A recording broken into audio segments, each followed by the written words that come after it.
नमस्कार, मैं अभिषेक कुमार, प्रयास एजुकेशन जमुई से। लास्ट क्लास हम लोग reaction number 6 means anti Markovnikov's reaction पढ़े हुए हैं। उसके बारे में हम लोग थ्योरेटिकल और बोले हुए भी थे लास्ट क्लास हम लोग की। कभी कभी ऐसा भी बिहार बोर्ड आपसे क्वेश्चन पूछता है जिसमें सिर्फ थ्योरी पूछ देता है डायरेक्ट डिफाइन करने के लिए, और उसी में आता है रिएक्शन नंबर 5वां मीन्स मार्कोनिकॉप्स रिएक्शन, और reaction number 6 means anti Markovnikov's reaction. वो आपसे जब भी क्वेश्चन पूछेगा तो सिर्फ डिफाइन करने के लिए क्वेश्चन पूछेगा कि क्या होता है मार्कोनिकॉप्स रिएक्शन या क्या होता है एंटी मार्कोनिकॉप्स रिएक्शन। लेकिन आज का ये रिएक्शन वुर्ज रिएक्शन के बाद, जो रिएक्शन नंबर 2 हम लोग पढ़े हुए थे वुर्ज रिएक्शन, उसके बाद हमको लगता है सबसे ज्यादा इंपॉर्टेंट रिएक्शन में से एक होगा, क्योंकि वुर्ज रिएक्शन के वजह से आप कार्बन की संख्या बढ़ाया करते थे, लेकिन ऑक्सीकरण अभिक्रिया कार्बन की संख्या घटाने में सहायता प्रदान करने में एक रिएक्शन आता है जिसको कहा जाता है सोडा लाइम। तो सोडा लाइम तभी काम करता है जब आपके दिमाग में ऑक्सीकरण अभिक्रिया होगा, मीन्स कह सकते हैं ऑक्सीडाइजिंग रिएक्शन होगा। इस वजह से आप लोगों के लिए ये रिएक्शन सबसे ज्यादा इंपॉर्टेंट होगा। मीन्स अगर आप कार्बन की संख्या घटाने के लिए जो सोडा लाइम हम पढ़ेंगे अगले रिएक्शन में, उसका प्रयोग करने से पहले कई बार आपके लिए ऐसा हो सकता है जब ऑक्सीकरण अभिक्रिया का प्रयोग करना पड़ेगा। इस वजह से इस रिएक्शन के शुरुआती में हम VBI लिख देते हैं, और इस रिएक्शन थोड़ा सा ये रिएक्शन आपको बड़ा दिख भी रहा होगा, लेकिन ये रिएक्शन आपके लिए बेहद कारगर होगा। तो ध्यान से देखेंगे कि ये रिएक्शन है क्या। कहता है शुरुआती में कि आपके पास होना चाहिए एल्काइल अल्कोहल। अब अल्कोहल क्या होता है, उसका फंक्शनल ग्रुप क्या होता है, उसका क्रियाशील मूलक क्या होता है, ये आप जानते हैं कि एल्काइल अल्कोहल का क्रियाशील मूलक होता है OH। अब आप ये भी जानते हैं कि एल्काइल अल्कोहल का निर्माण कैसे होता है। तो हम जानते हैं कि एल्काइल अल्कोहल बनाने के लिए जो रिएक्शन मेरे पास है वो रिएक्शन है जलीय पोटेशियम हाइड्रोक्साइड। मीन्स अगर कोई बच्चा जलीय पोटेशियम हाइड्रोक्साइड पढ़ा हुआ है तो वो ऑक्सीकरण अभिक्रिया को आराम से बना सकता है। अब ऑक्सीकरण अभिक्रिया का पूरा डिटेल थ्योरी पढ़े। कहता है कि एल्काइल अल्कोहल शुरुआती में आपके पास होना चाहिए। अगर शुरुआती में मेरे पास एल्काइल अल्कोहल ना हो तो एल्काइल अल्कोहल बनाया जा सकता है, वो जलीय पोटेशियम हाइड्रोक्साइड को लगाकर हम बना सकते हैं।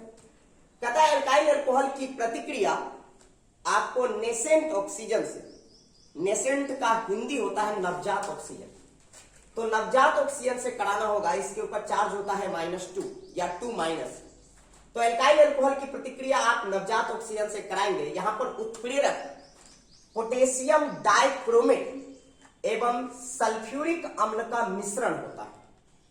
आप जानते हैं उत्प्रेरक का मतलब होता है जो किसी भी रासायनिक अभिक्रिया के कार्य क्षमता में परिवर्तन कर देता है। मीन्स अगर आप इस रिएक्शन को स्पीड से बनाना चाहते हैं, रिएक्शन हमारा जल्दी हो, हम ये बात बोले हुए भी हैं कि जब परिवर्तन करने का बात करते हैं तो कभी कभी रिएक्शन का दर बढ़ जाता है, कभी कभी रिएक्शन का दर घट जाता है, लेकिन यहां पोटेशियम डाइक्रोमेट और सल्फ्यूरिक अम्ल की उपस्थिति में रिएक्शन का दर बढ़ जाता है। इसका मतलब ये होता है कि ये बड़ी तेजी से रिएक्शन आपको बनाकर देगा, मीन्स प्रतिफल आपको बड़ी तेजी से मिलेगा। तो शुरुआती में आपके पास होना चाहिए एल्काइल अल्कोहल। इसका रिएक्शन आपको कराना होगा नवजात ऑक्सीजन के साथ। इसमें उत्प्रेरक होगा पोटेशियम डाइक्रोमेट, याद होगा K2Cr2O7 का नाम होता है पोटेशियम डाइक्रोमेट। साथ ही साथ इसमें सल्फ्यूरिक अम्ल का मिश्रण होता है। तो ये दोनों आपके लिए उत्प्रेरक का काम करता है। तो जब आप एल्काइल अल्कोहल का प्रतिक्रिया नवजात ऑक्सीजन से कराएंगे इसके उपस्थिति में, तो आपका जो प्रोडक्ट बनेगा शुरुआती में वो बनेगा एल्डिहाइड। अब एल्डिहाइड का अगर हम क्रियाशील मूलक की बात करें तो ये क्रियाशील मूलक होता है CHO। अगर आप इसका संरचना बनाते हैं, स्ट्रक्चर बनाते हैं, तो बनता है C डबल बॉन्ड के साथ O, और यहां C के साथ सिंगल बॉन्ड के साथ यहां H जुड़ता है। तो ये एल्डिहाइड का क्रियाशील मूलक हुआ CHO, और यहां से जो विस्थापित समूह होता है उस विस्थापित समूह को कहा जाता है H2O मीन्स जल। एक बार दोबारा कहेंगे, एल्काइल अल्कोहल शुरू में होना चाहिए। एल्काइल अल्कोहल का क्रियाशील मूलक होता है OH। इसका रिएक्शन आपको कराना होगा नवजात ऑक्सीजन के साथ, नेसेंट ऑक्सीजन के साथ। यहाँ K2Cr2O7 + H2SO4 means potassium dichromate और सल्फ्यूरिक अम्ल आपके उत्प्रेरक का काम करेंगे। यहाँ जो प्रतिफल आपको प्राप्त होगा वो शुरुआती में होगा एल्डिहाइड, और जो विस्थापित होता है वो होता है जल। एल्डिहाइड का क्रियाशील मूलक आप जानते हैं CHO।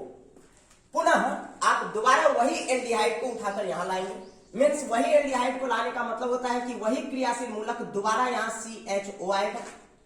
और इस एल्डिहाइड की प्रतिक्रिया दोबारा आप नवजात ऑक्सीजन से कराएंगे। सेम उत्प्रेरक होगा जो आप शुरुआती में लिए हुए थे। जब आप ऐसा करते हो तो इस बार जो आपको प्राप्त होगा वो होगा कार्बोक्सिलिक अम्ल। और हम सभी जानते हैं कि कार्बोक्सिलिक अम्ल का क्रियाशील मूलक होता है COOH। लेकिन यहां हम एक चीज आपके साथ जरूर शेयर करना चाहेंगे कि जब यहां कार्बोक्सिलिक अम्ल का निर्माण होता है तो इस दौरान जो अभिक्रिया कार्य करता है उस अभिक्रिया का नाम होता है विलयन अभिक्रिया। दोबारा कहेंगे कि जब आपका कार्बोक्सिलिक अम्ल का निर्माण होगा एल्डिहाइड से, जब आप कार्बोक्सिलिक अम्ल बनाएंगे, चूंकि यहां पर किसी चीज का विस्थापन नहीं होता है इस वजह से इसको एक नाम दिया गया है, वो नाम है हमारा विलयन अभिक्रिया। तो आप ये कह सकते हैं कि ऑक्सीकरण अभिक्रिया हमारा एल्काइल अल्कोहल को पहले एल्डिहाइड में बदलने के लिए बताएगा, दोबारा एल्डिहाइड को कार्बोक्सिलिक अम्ल में बदलने के लिए बताएगा। मीन्स हम ये कह सकते हैं कि यहां दो दो प्रतिफल का निर्माण हो रहा है, पहले एल्डिहाइड का और दूसरा कार्बोक्सिलिक अम्ल का। तो क्वेश्चन में अगर कभी एल्डिहाइड बनाने के लिए सिर्फ पूछ दे तब भी हम ऑक्सीकरण अभिक्रिया का यूज कर सकते हैं। सिर्फ पहला स्टेप लगा देंगे, एल्काइल अल्कोहल से एल्डिहाइड बना देंगे। अब एल्काइल अल्कोहल कैसे बनता है वो आप जानते हैं, जलीय पोटेशियम हाइड्रोक्साइड में। लेकिन कभी कभी क्वेश्चन में अगर कार्बोक्सिलिक अम्ल बनाने के लिए पूछ दे तब भी जो आप रिएक्शन लगाएंगे उस रिएक्शन का नाम ऑक्सीकरण अभिक्रिया ही होगा। तो अब हम इस रिएक्शन का मैकेनिज्म आपके सामने बनाते हैं कि ये रिएक्शन बना कैसे है, इसको आप ध्यान से देखोगे। कहता है शुरुआती में आपके पास होना चाहिए एल्काइल अल्कोहल। हम जानते हैं कि एल्काइल अल्कोहल का क्रियाशील मूलक होता है OH। तो हम एक शुरुआती में एक नेमिंग रख रहे हैं जिसको कहा गया है मिथेनॉल, जिसका फॉर्मूला होता है CH3OH। तो हम इसको चाहे तो इस तरीके का संरचना बना सकते हैं। आप जानते हैं कि मिथेनॉल का इस तरह का संरचना बनता भी है। इसका फॉर्मूला का अगर हम बात करें तो ये फॉर्मूला होता है CH3 और एक OH। इसका IUPAC नेमिंग होता है मीथेनॉल, है ना। अब हम जानते हैं कि यहाँ OH लगा हुआ और OH लगा हुआ, इसका मतलब है कि ये एल्काइल अल्कोहल है, क्योंकि हम जानते हैं कि अल्कोहल का क्रियाशील मूलक हमारा OH होता है। अब कहता है कि एल्काइल अल्कोहल की प्रतिक्रिया आपको करानी है नवजात ऑक्सीजन के साथ। नवजात ऑक्सीजन का मतलब होता है कि इसका रिएक्शन आप सिर्फ O के साथ कराएंगे। यहाँ पर जो आपका उत्प्रेरक है वो उत्प्रेरक को आप लिख दें। वो उत्प्रेरक है हमारा K2Cr2O7 मीन्स पोटेशियम डाइक्रोमेट, और इसमें साथ ही साथ आपको मिश्रण करना होगा H2SO4 का, है ना। तो जब आप ऐसा करते हो तो ये रिएक्शन कैसे बनता है, हमारा जो प्रतिफल बनना चाहिए वो एल्डिहाइड बनना चाहिए, है ना। हम जानते हैं कि ये एल्काइल अल्कोहल है। कह रहा था कि आप नवजात ऑक्सीजन के साथ अभिक्रिया कराएंगे, तो नवजात ऑक्सीजन हम ले चुके हैं। पोटेशियम डाइक्रोमेट और सल्फ्यूरिक अम्ल की उपस्थिति में ये रिएक्शन होना था, तो पोटेशियम डाइक्रोमेट प्लस सल्फ्यूरिक अम्ल ये दोनों का मिश्रण हम कर चुके हैं। रिएक्शन का मैकेनिज्म को समझना होगा। ये O और H है इस जगह पर। हम सभी जानते हैं कि O और H के बीच में भी एक सिंगल बॉन्ड का निर्माण होता है। O और H के बीच में भी एक सिंगल बॉन्ड का निर्माण होता है। अब हम जानते हैं कि H के ऊपर चार्ज होता है प्लस या 1+, यहां पर भी चार्ज होता है प्लस, और इस O पर चार्ज होता है 2-। हम जानते हैं कि ये प्लस कुछ नहीं है तो +1 है, यहां पर भी प्लस कुछ नहीं है तो +1 है। तो ये +1 ये +1 मीन्स +2, और ऑक्सीजन के ऊपर चार्ज 2-। इसका मतलब कह सकते हैं कि ये दोनों इस जगह पर आसानी से रिएक्शन कर जाएगा। और ये दोनों रिएक्शन करने के बाद जो रिलीज होगा उस रिलीज के पॉइंट को अगर आप बढ़िया से देखें तो बनेगा H2 मीन्स H दो ठो है तो H2 और एक O। ध्यान रहे यहां 2 O नहीं है, ये जो आप 2- देख रहे हैं दरअसल इस एक O का चार्ज है, आवेश है। तो अगर संख्या की बात की जाए तो यहां पर O सिर्फ 1 है। तो ऐसे में जो प्रोडक्ट आपका बनेगा मीन्स आप यहां से जो विस्थापित करेंगे वो होगा H2O। तो आप यहां से पहले विस्थापित ही कर दो और हम लिख देते हैं कि ये हमारे पास विस्थापित हो रहा है H2O। H2O होने का मतलब है हमारा जल का विस्थापन हो रहा है।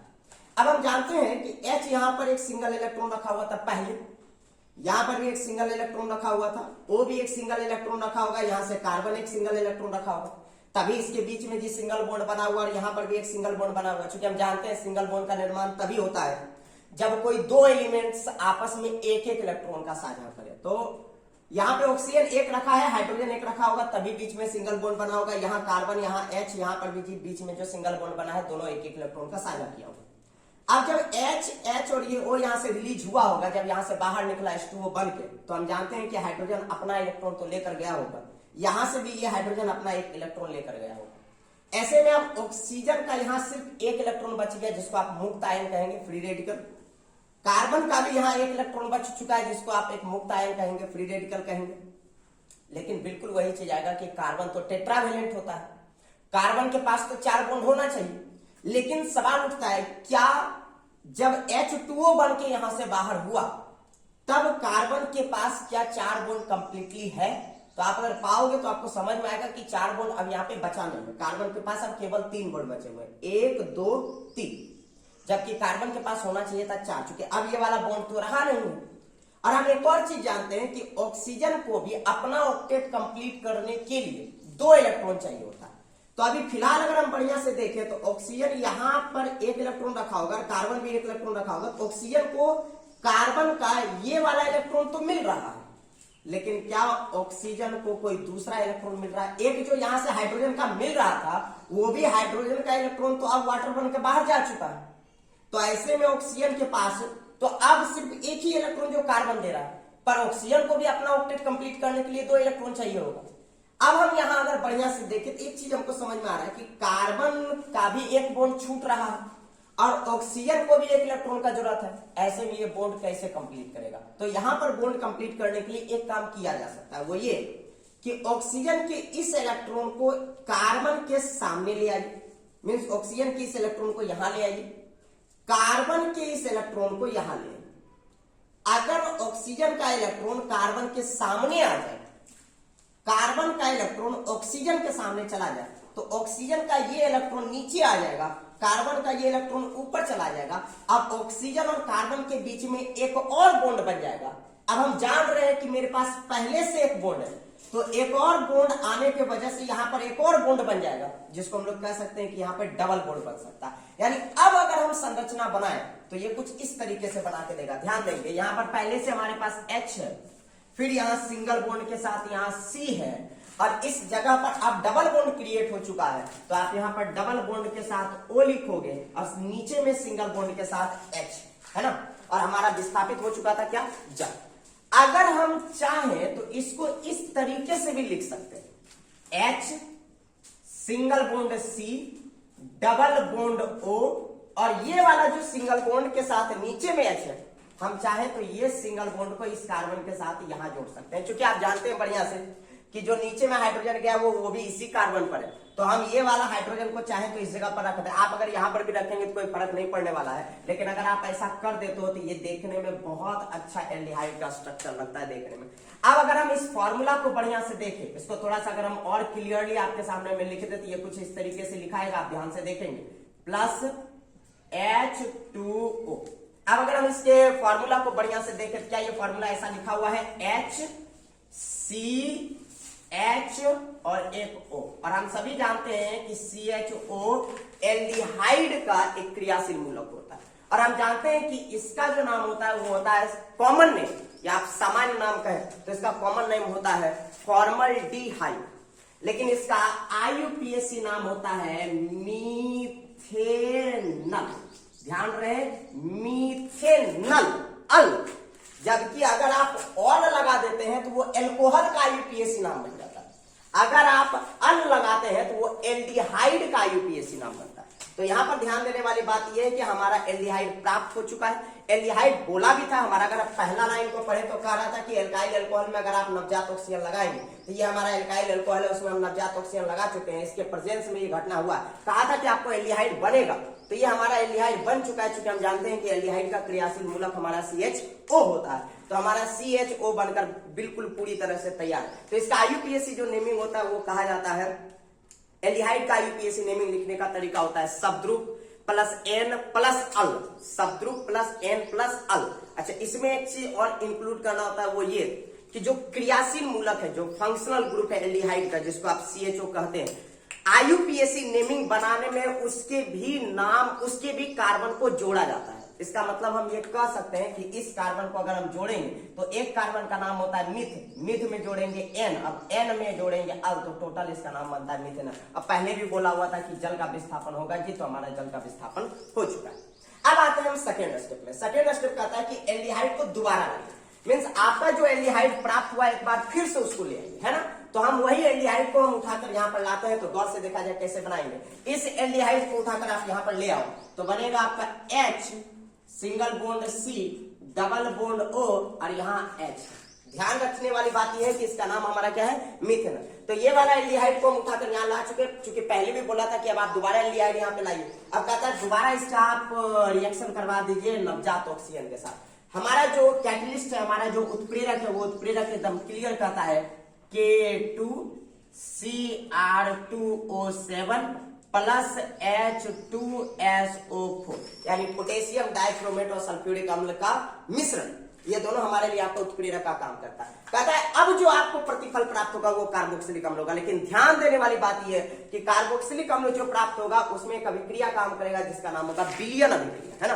तो विलयन अभिक्रिया काम करने का मतलब होता है कि यहां से किसी चीज का विस्थापन नहीं होगा, मीन्स आप ये कह सकते हैं कि ये केवल यहां जुट जाएगा। तो यहाँ रिएक्शन में ज्यादा माथा लगाने की जरूरत नहीं है, सिर्फ आप इस O को उठाकर इस कार्बन के साथ जोड़ दो और आप डायरेक्टली फॉर्मूला लिख दीजिए। मीन्स इसको लिखने का तरीका अब ऐसा कर दीजिए, H है यहाँ पर लिख दीजिए आप H, अब उसके बाद यहाँ C है यहाँ लिख दीजिए C। अब यहाँ पर O पहले से एक था, अब एक O और जुट रहा है, क्योंकि यहाँ विलयन अभिक्रिया कार्य कर रहा था। विलयन का मतलब होता है घुल जाना, विलय हो जाना। तो ये वाला भी O अब यहाँ पर आके जुट जाएगा तो बन जाएगा C डबल O, क्योंकि पहले से एक O था, एक और O आ रहा है, तो ऐसे में यहाँ डबल O और यहाँ पर एक H है, तो आप यहाँ लिख सकते हो H। अब अगर आप बढ़िया से देखेंगे तो यहाँ बन चुका है HCOOH, और हम जानते हैं कि COOH कार्बोक्सिलिक अम्ल का क्रियाशील मूलक होता है। अगर हम इसका कॉमन नेम का बात करें, सामान्य नाम का बात करें, इसका सामान्य नाम होता है फॉर्मिक एसिड या फॉर्मिक अम्ल, लेकिन इसका IUPAC नाम लिखने का तरीका होता है, कार्बोक्सिलिक अम्ल का IUPAC नाम लिखने का तरीका होता है शब्दरूप प्लस N प्लस ओइक अम्ल क्रियाशील मूलक के कार्बन को जोड़कर। इसका मतलब इस कार्बन को जोड़कर इसका IUPAC नाम लिखेंगे। ऐसे में यहाँ जो नाम बनेगा, क्योंकि यहाँ टोटल एक कार्बन है, तो एक कार्बन का नाम बनता है मिथ, मिथ में जोड़ेंगे N, N में जोड़ेंगे ओइक और ओइक में जोड़ेंगे एसिड, यानी इसका टोटल नाम बनेगा मिथेनोइक एसिड। तो अगर आप इस डायग्राम को बढ़िया से देखो आपको समझ में आ रहा होगा कि एल्काइल एल्कोहल पहले बदलेगा एल्डिहाइड में। एल्काइल एल्कोहल में नवजात ऑक्सीजन लगाने के बाद हम एल्डिहाइड बना चुके हैं, जहां जल का विस्थापन हुआ है। अब दोबारा एल्डिहाइड की प्रतिक्रिया हम दोबारा नवजात ऑक्सीजन के साथ कराते हैं, तो हमारा जो प्रतिफल बनता है वो होता है मिथेनोइक एसिड। क्लियर बोला गया था कि यहाँ विलयन अभिक्रिया कार्य करेगा, यहाँ से किसी भी चीज का विस्थापन नहीं होगा। अगर आप इस रिएक्शन को बढ़िया से समझे हो तो अब हम चाहेंगे कि आप एक क्वेश्चन यहां से बनाओ, और वो हमारा क्वेश्चन होगा इथेन से इथेनोइक एसिड, इथेन से इथेनोइक एसिड। हम चाहेंगे कि आप यहाँ पर दो क्वेश्चन बनाइए, दो क्वेश्चन बनाएंगे तो शायद हो सकता है ज्यादा क्लियरली आपको समझ में आएगा। आप यहाँ पर जो दो क्वेश्चन बनाएंगे उसमें पहला क्वेश्चन आप लिखेंगे, वो क्वेश्चन होगा हमारा इथेन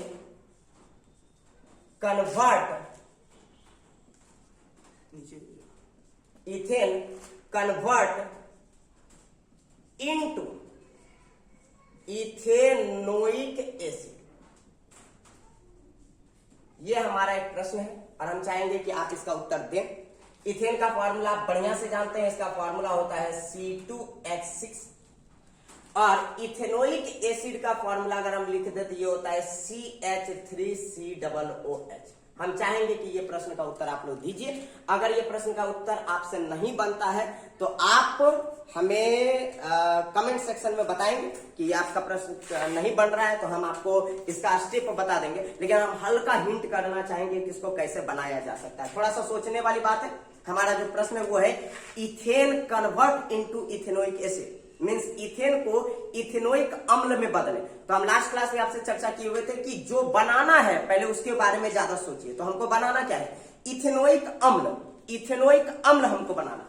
तो इथेनोइक अम्ल बनाने का मतलब है कि आप उसको कार्बोक्सिलिक अम्ल बनाना चाहते हैं। इथेनोइक अम्ल मींस कार्बोक्सिलिक अम्ल। तो ध्यान देने वाली बात यह है कि कार्बोक्सिलिक अम्ल बनाने के लिए हमारे पास कौन सा रिएक्शन है, तो हम जानते हैं कि ऑक्सीकरण अभिक्रिया। ऑक्सीकरण अभिक्रिया की मदद से आप कार्बोक्सिलिक अम्ल में बदल सकते हैं। तो ऑक्सीकरण अभिक्रिया कहता है कि शुरुआती में आपके पास क्या होना चाहिए, एल्काइल अल्कोहल होना चाहिए। तो सवाल उठता है क्या इथेन एल्काइल अल्कोहल है, नहीं है। इसका मतलब पहले आपको एल्काइल अल्कोहल में बदलना होगा। अब याद करिए एल्काइल अल्कोहल में बदलने के लिए कौन सा रिएक्शन है, तो हम जानते हैं एल्काइल अल्कोहल में बदलने के लिए जलीय पोटेशियम हाइड्रोक्साइड होता है। तो जलीय पोटेशियम हाइड्रोक्साइड याद करिए, वहां कहता है एल्काइल, उसका थ्योरी कहता है एल्काइल हैलाइड की प्रतिक्रिया पोटेशियम हाइड्रोक्साइड से कराने पर, जलीय पोटेशियम हाइड्रोक्साइड से कराने पर एल्काइल अल्कोहल मिलता है। यानी शुरू में वहां होना चाहिए एल्काइल हैलाइड। क्या इथेन एल्काइल हैलाइड है, नहीं। मींस अब इथेन को एल्काइल हैलाइड में बदलना होगा। तो याद करिए एल्काइल हैलाइड में बदलने के लिए कौन सा रिएक्शन, तो हैलाइड में बदलने के लिए हम लोग पढ़े हुए थे सनलाइट रिएक्शन। मींस स्टार्ट होगा सनलाइट रिएक्शन से। यहाँ 3 स्टेप हम आपको समझा दिए। पहले लगाइए सनलाइट ताकि वो बदल जाए हैलाइड में, दूसरा लगाइए जलीय पोटेशियम हाइड्रोक्साइड ताकि वो बदल जाए आपका अल्कोहल में, और उसके बाद आप लगा दो ऑक्सीकरण। ऑक्सीकरण लगा देंगे तो आपका बदल जाएगा वो कार्बोक्सिलिक अम्ल। उम्मीद करते हैं कि आप ये क्वेश्चन का आंसर दे पाएंगे। अगर ये क्वेश्चन का आंसर आपसे बन जाता है बहुत अच्छी बात है, नहीं बनता है तो आप कमेंट सेक्शन में हमें बताएंगे कि ये क्वेश्चन का आंसर आपका नहीं बना है, तो हम आपको इसका एक दूसरा वीडियो लाकर हम इसका पूरा डिटेल आपको बनाकर दिखाएंगे। Thank you very much.